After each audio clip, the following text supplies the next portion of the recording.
একদম বঢ়িয়া লাগিছে অ। কিন্তু আজি 20 জুন বুলি তই জানো নাই জানো? মই পাহৰিছোঁ।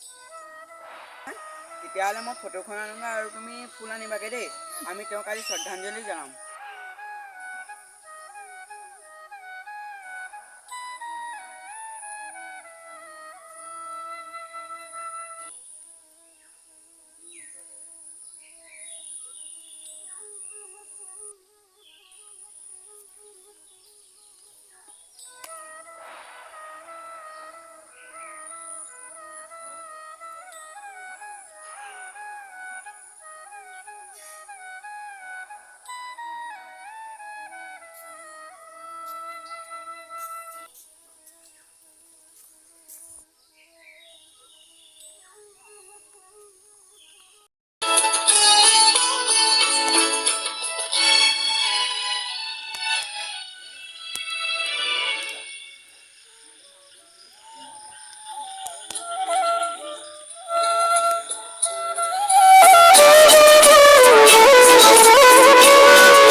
কি পূজা অৰ্চনা কৰি আছ? তহঁতে যে বৰষুণ নাজানিবি। আজি কিমান তাৰিখ তই জানো নাই জানো? আজি 20 জুন।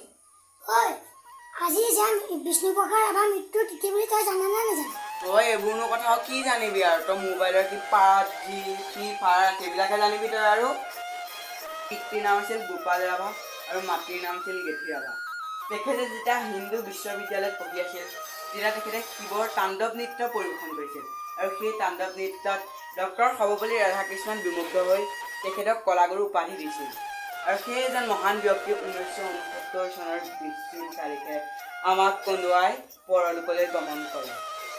তহঁতৰ ওচৰলৈ যোৱা বহু কথা শিকিলোঁ।